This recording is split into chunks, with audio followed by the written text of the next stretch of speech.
Welcome to Tech Talk, y'all.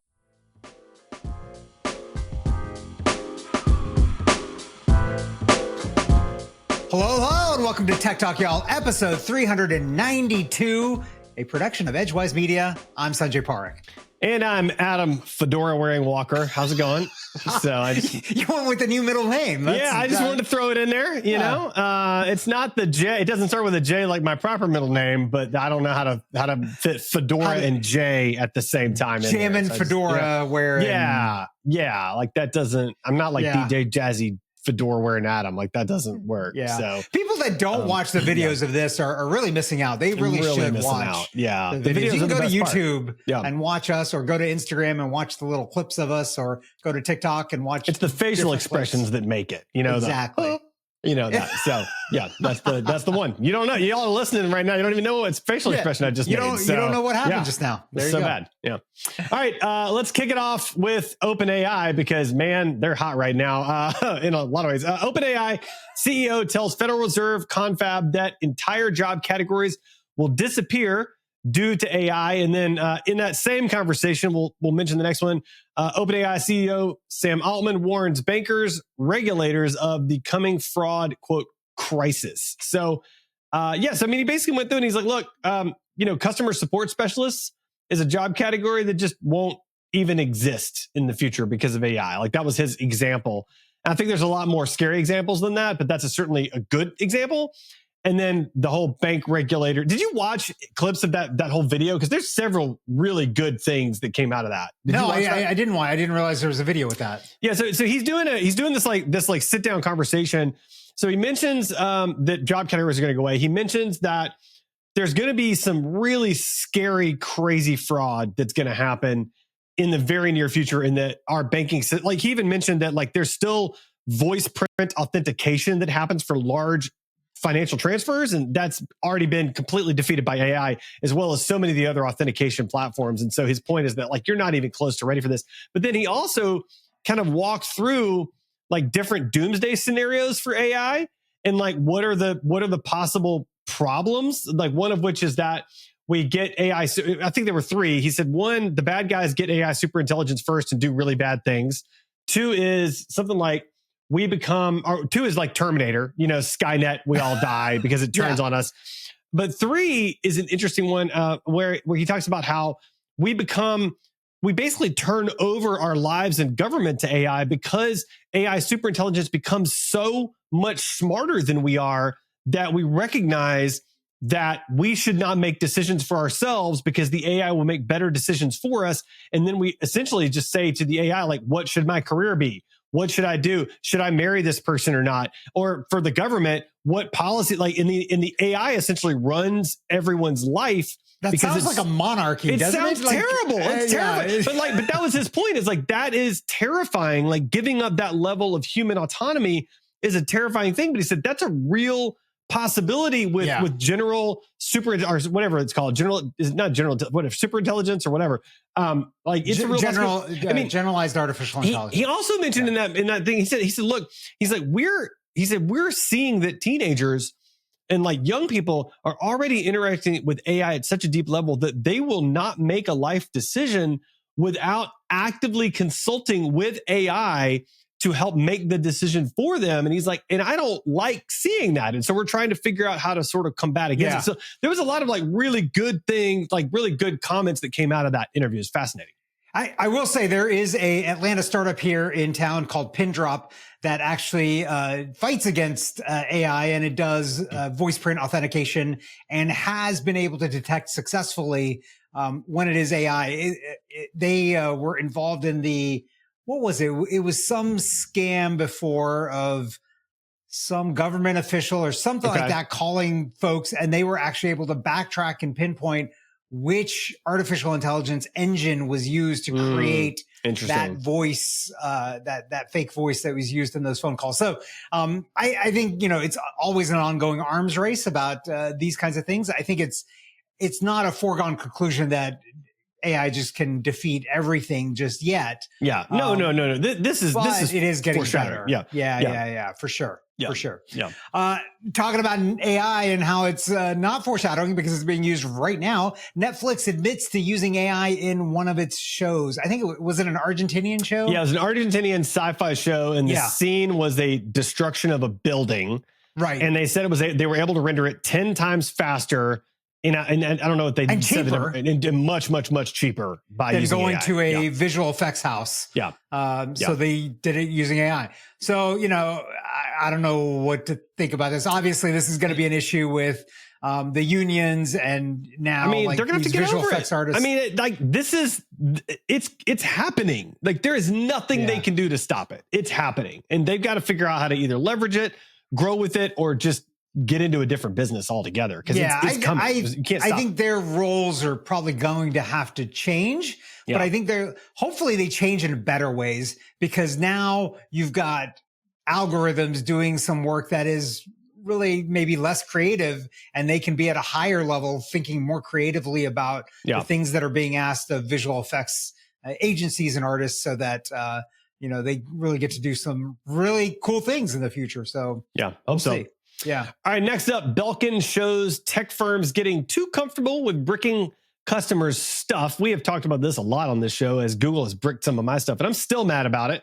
But now Belkin's doing it to people. So So those Wemo switches, and I have actually a few. I haven't been using them. But it still annoys me that they're bricking them. But basically, they're like, we're shutting it off. We're shutting off the cloud stuff. So done. It makes me nervous about buying into these big automation systems, because you'd think I bought Google's thing, Google, man, that's the most reliable. I bought Belkin's thing, that's the most reliable. They're the big guy, and they're the ones that are screwing everybody over. You're almost better off going with the super niche products, Right. Well, I think the solution is to go to those products that don't rely on the cloud. Right. I've talked in the past about Innovelli. I'm a big fan of their switches.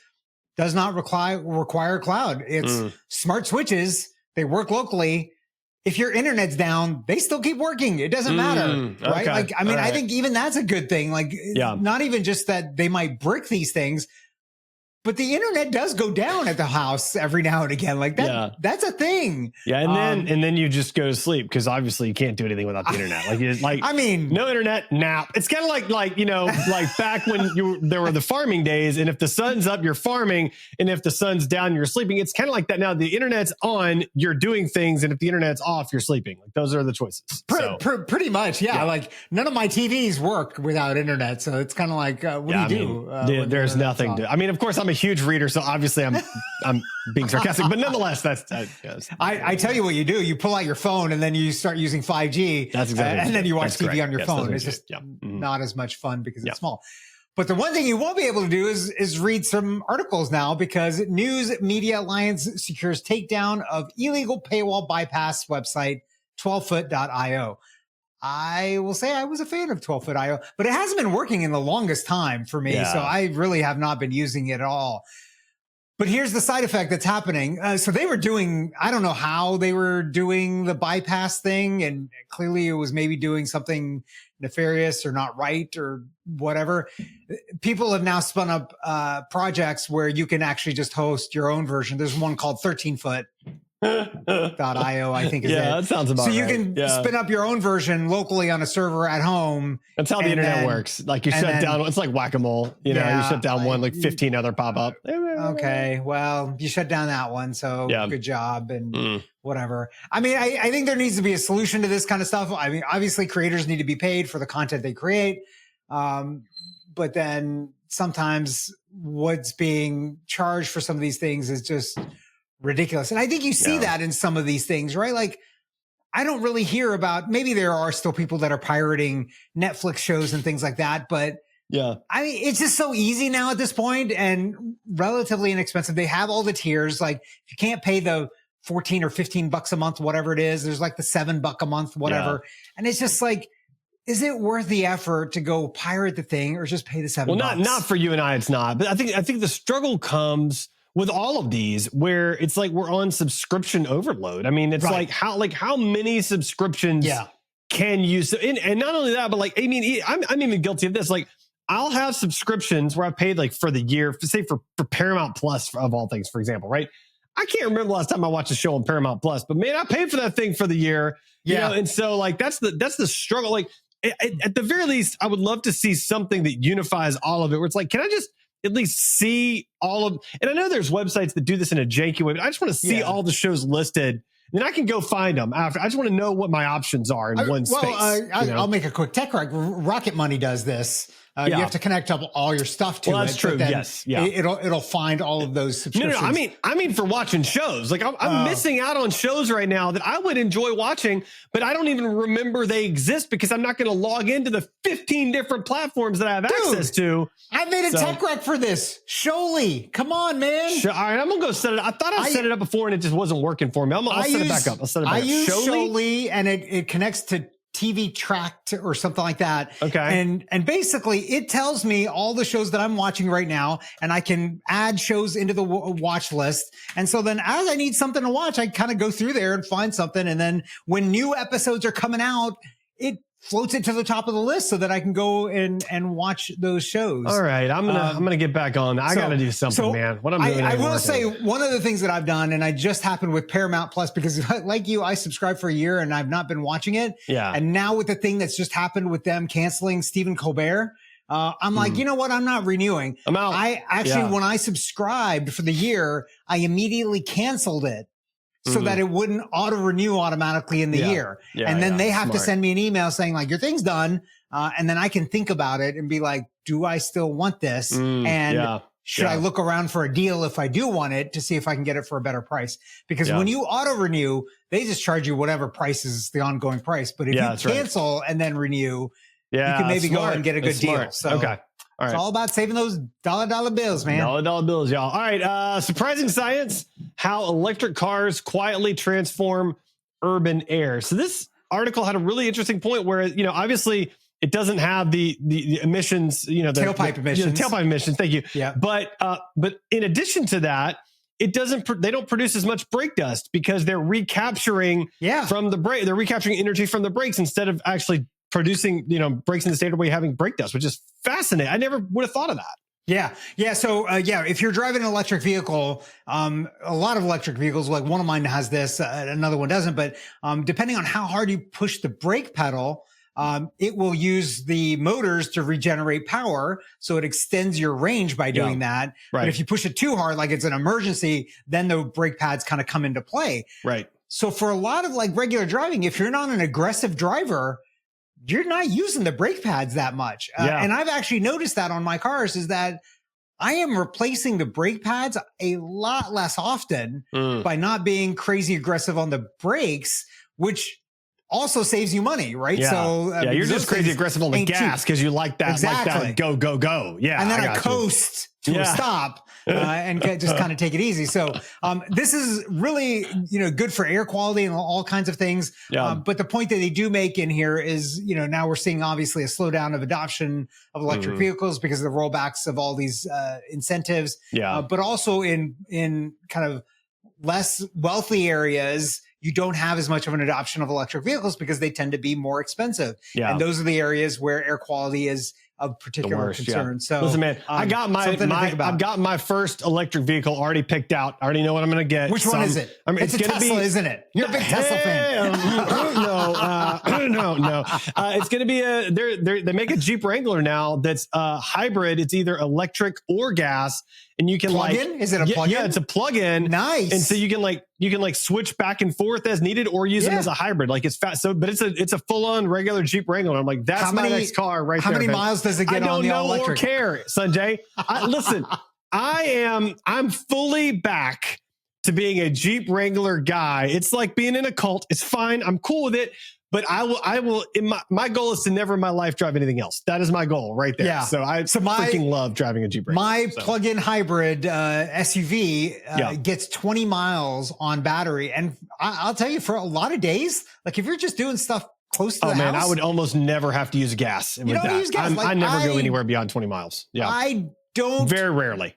Like very infrequently, it feels like, am I filling up the gas in the car now? Like it's much less frequently than before. And now some of the newer ones will do even 30 and 40 miles. Like, man, if I hit that, like I don't think I'd be using gas nearly ever. I mean, for road trips, that's the only time you'd ever use it. Exactly. It's like, yeah, which is, I mean, to me, like, that's kind of the dream, like, is to only use gas when you're like going to travel like out of state, you know? Yeah. Which would be nice. Yeah. So. The problem is if you leave the gas sitting in the tank too long and the car tracks this, the gas can get gummed up. Yeah, yeah. And it'll turn on the engine even if you don't really need it. It takes a good long time though for it to go bad. Gas but some people literally like they don't drive nearly that much and they have that problem. So, but maybe just don't fill the tank all the way up. You know, just have it like a quarter full so you can like burn it off pretty quick. You know, sort of there you go. Yeah. If you're trying to get someplace though now, it's gonna cost you more because Delta is moving towards eliminating set prices in favor of an AI that determines how much you personally will pay for a ticket. And of course, after the news of this came out, a bunch of senators and Congress are like, hey, let's talk about this because that doesn't sound good. Yeah. So basically, they're trying to use AI. And look, I think just like you, I'm a huge Delta fan, hometown airline. I use them all the time. I don't like this. I hate this. Yeah. They're trying to use AI to figure out what is the maximum you would pay for a flight and then charge you that. And then the next person whose maximum might be different, charge them that. Yeah. Like, it feels, no, I don't like that. It feels very, I don't know. It feels icky. There's, I don't have a bet, but I mean, they already do this. I mean, to some degree, because, you know, if you're, but it's for everybody based on time. Well, it's based on time. It's also based on like, if you have a travel agent, it's also based on if you come in through different things. So I think they already do this a little bit. But now it's going to be kind of like, oh, this is Adam from an AI perspective. This is his socioeconomic level. This is probably his likely discretionary income. This is how badly he wants to go. This is how badly he wants to go. We know that he loves Jeeps, and there's a big Jeep event out in Nevada or whatever. So we're going to charge him extra for that particular. Like, I mean, that's how it's like. That feels so gross to me. You know, like it's gonna give rise to budget airlines that are like, we don't screw you over. We charge the same thing for everybody. And that there's going to be an airline that rises up specifically because of that. Like, look, I get maximizing and optimizing revenue. Yeah. There's some things that maybe you shouldn't do. Yeah. This feels gross to me. Yeah. It feels gross. Yeah. So, yeah. All right. Next up, that doesn't feel gross and maybe feels good if you got an Android in your pocket. Your Android phone is quietly getting better at warning you about earthquakes, because I'm very concerned about getting warned about earthquakes, and I do not have an Android phone. So tell me about this. Why do I care about this? What's happening? So they've been using the accelerometers in Android phones to detect earthquakes, and they've gotten to the point where they can warn people 60, 120 seconds in advance of an earthquake happening. Really? So that they can get to safety. That's crazy. Isn't that awesome? Like, but I drive a Jeep, so it's going to think I'm in an earthquake all the time. Like, it's like, Adam, you're in an earthquake every day. What is happening? Well, but your Android's going to know that you're moving too. And it's like, either that's a really big earthquake because you're moving like miles a second. Miles a second? I ain't driving. Dude, Jeeps don't go that fast, brother.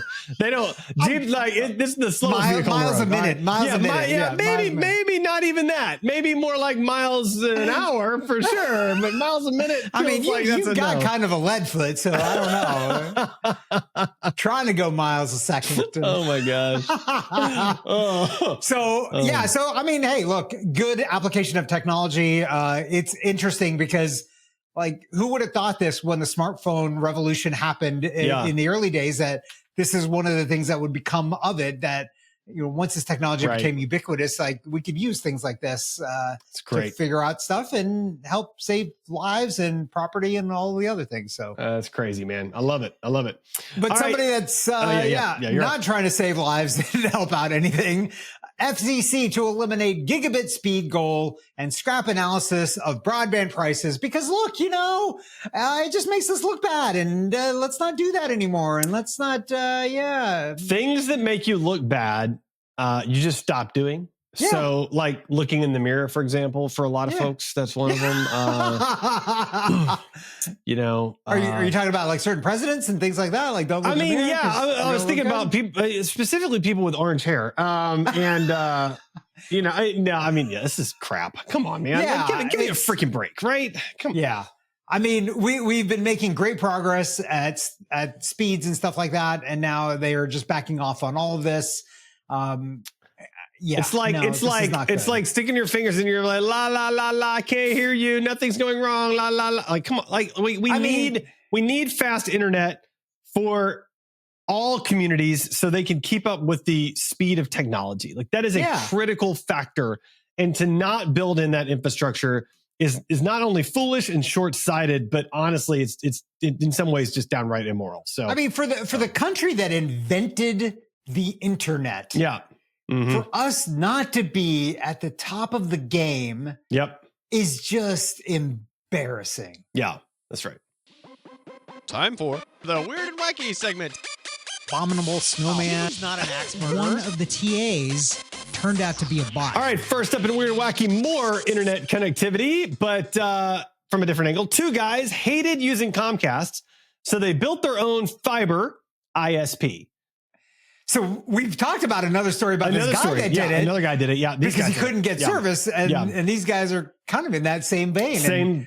I kind of love it. It's great, but I feel like if you read between the lines, okay, so these guys are super young, like early 20s, and they had a family construction company that they pivoted into turning it into an ISP. And that construction company, I'm assuming, was kicking off a decent amount of cash for them to be able to pull something like this off. So like it kind of has that like rags to riches like hero story, but like no, I think these guys were doing real good in and of their own right. Yeah. And they just pivoted to, stick it to Comcast, which I think is cool, but it's a slightly different story, I think, from that angle, right? Yeah. It has always kind of baffled me. And I learned this like in my first job in the 90s, is that when a home builder builds a neighborhood, they like pave all the streets and do all that stuff. And when they're done, they basically just give all of that to the city or to the municipality, the ownership of all that stuff, the right of way and everything. Right. And if you were to change that model and say, okay, I'm going to keep it, and then I'm going to run and become the fiber company, the internet company. And so there's just one company, everybody's sharing. I think you could provide lower costs and better performance of things, utilities like internet and all of those other things. And these home builders could then have recurring revenue that they don't have, and then be able to reinvest that money to make a better product long term. And then you can use AI to adjust the prices per household to maximize your profit and screw them over, baby. Yeah. Oh, you're using the internet to trade stocks? Yeah. Your price goes up. You're just using the internet to play on, I don't know, something. You're using the internet just for Netflix? Oh, poor buddy. You can have a break. You get it for free. Only Netflix? Oh, that's cute. That's sad. But I will tell you one thing that's not sad. Japanese grandparents create life-size Totoro with a bus stop for their grandkids. This is amazing. This is amazing. This is you. Like I can see you doing something crazy like, oh, my kids don't like the bus stop. Oh, I got a fix for that. I'm going to create a life-size, whatever the thing is, out of concrete. That's cute and amazing. And I'll stick it out there. And I'm not asking anybody's permission. Forget that. Like, I'm not like I can see you doing that. I really can. So listeners, you've got to click on the link and go really check out the story. So good. Because the pictures are just, I cannot describe how awesome this thing is. Yeah. I mean, it looks exactly like it. So this is a Hallmark character from, created by Studio Ghibli, which is a beloved Japanese animation studio. Yeah. I mean, this grandfather built it out of like wood and then concrete and then kind of like plastered it on. There's pictures of the whole process. I mean, it is so impressive. That grandpa is my new hero. That's the kind of grandpa I want to be, like, right there. I need a grandpa. I don't have one. It's going to be like, dude, you got a problem, kid? Hold on. I got a solution for you, but like a massive solution for you. Like, oh my, you won't even believe this. The cutest solution ever. Yeah. So I like that a lot. Tech wreck, time to get your tech wreck. Tech wreck. Chicky. Tech wreck. Time to get your tech wreck. All right, Sanjay, it's tech wreck time. What do you have for us this week? So I've got a cool little website that I've used for a very long time. I actually I've had an account on this place for like 8 or 9 years. Okay. It's a website called Swappa, SWAPPA. Okay. And it's a website where you can buy and sell electronic gear. Specifically, they started out with phones, but they also do smartwatches. And I think they do laptops as well. But I have bought and sold phones on there in the past. And I was recently looking at this site because I've been thinking about getting a Fairphone 6. I don't think I'm going to. Okay. I've just kind of been thinking through the whole process. But there was, up until yesterday, a Fairphone 6, the first one, I think, that was for sale on Swappa for a really reasonable price. I thought $618. Okay. Whereas a brand new one, I think, is $899 here in the US. And it was lightly used, had a couple of nicks on it, but somebody had bought it as a review phone. But this site is different than like an eBay or anything else like that. There's humans behind it. They approve every single listing. Wow. They have requirements of how you take the pictures and stuff. You've got to have a handwritten note with your like code on there, and you take a picture of it. So that proves that it's real. You've got to put in your IMEI code, and then they verify that it's clean and it's not like a stolen phone or device great. or anything else like that. And then the fees are less. Buyers pay 3%, sellers pay 3%. And then there's transaction fees of Stripe or PayPal, whichever one you use. That's it. It's pretty simple and straightforward. So I've sold a couple of phones on there and old phones. And then I was actually looking at my current phone. So I'm super old on my phone. Mine's a S20. It's a 5-year-old Samsung phone. Oh yeah, mine too. Yeah. And I was looking at trading it in on Samsung. If I bought a new Samsung phone, they were offering $102 for it. Yep. The going price on Swappa, over $200. What? Yeah. Oh, that's amazing. You're good to go, man. Yeah. So I'm not trading it in, regardless of which phone I end up getting. I'm going to be selling my phone on Swappa. Okay. And I got some old phones. Maybe I should sell those on Swappa. That's a good idea. And so people will buy those old phones because they'll use them for other things, right? Yeah. Like, obviously you're not going to get as much, but you can go on there and see what the going price is, what the last one sold for, and then, price it appropriately, how quickly you want to get it out of your hands. I'm pretty sure I still have an original iPhone sitting in a drawer somewhere. Which I wouldn't sell that one. That one's probably worth hanging on to. It's kind of scratched up and stuff, but still, it's still probably worth something someday. So so my real question to you is, you were getting there was a phone for sale for $618. Yeah. Why 18? Why not 7? Why not 21? We normally think in round hole, 615, 620, I don't know. 618? No, man, I can't sell for 615. I gotta get those $3 extra, man. What? Maybe if you do the 3% on the 618 is almost $18. So maybe it would round down to 600 even. And then the maybe fees, that's what it is. I don't know. Yeah. I don't know what the thinking was. I like how you did that math in your head really fast. I really appreciate that. I would not have done that and will still not do that. Well, 3% of 600 is 18. I don't want to hear that. Okay. I understand that it is. I don't want to, yeah. Yeah. So I don't know why they did that, but it was interesting. So if you're looking for a gently used phone or a very old phone for some reason to give to your kid to just use it as a camera or something like that. That could work. Yeah. Check out Swappa. It might be a good way to go. So there you go.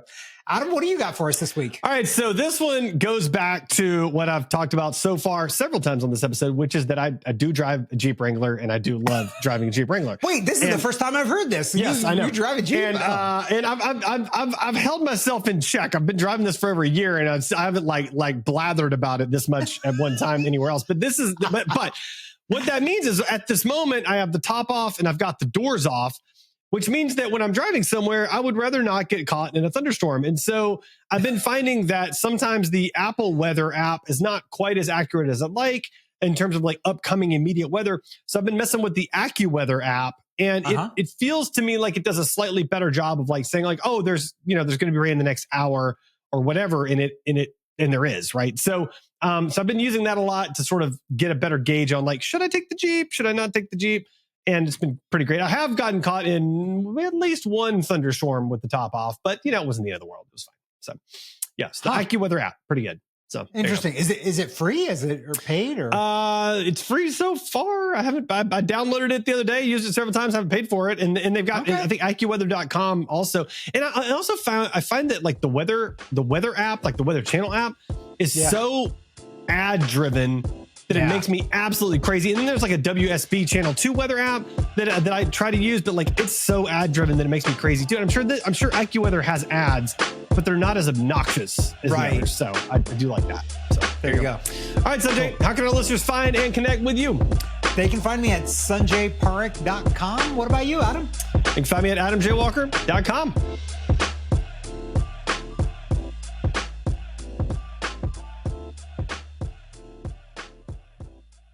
Dun, dun, dun.